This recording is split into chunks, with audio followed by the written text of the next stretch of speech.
উত্তরবঙ্গের চরাঞ্চলের অসহায় মানুষের কণ্ঠস্বর তাজু ভাই কি বলতেছে কথাগুলা শেষ পর্যন্ত একটু শুনে যাবেন ভাই। অনেকে হাসাহাসি করে আমাকে অনেক ঠান্ডা করে, আমার যে এত কষ্ট। আমাদের বাড়ি চালাটা থাকতো, আসলে আমি অনেক খুশি হইতাম।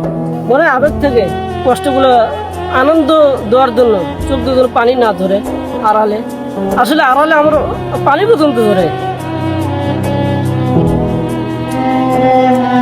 এই কারণে আমি ভিডিও বলে বলে নতুন সরকার বাংলাদেশের সকল এমপিকে আমি আবেদন করে বলছি, বাংলাদেশের যত চরাঞ্চল আছে, অসহায় লোক আছে, সবাইকে দেখতে হবে।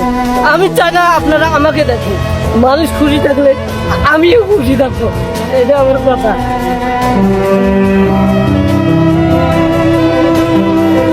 আমি ওর মতো সরল সোজা এবং সৎ মানুষ খুব কমই দেখেছি আর কি।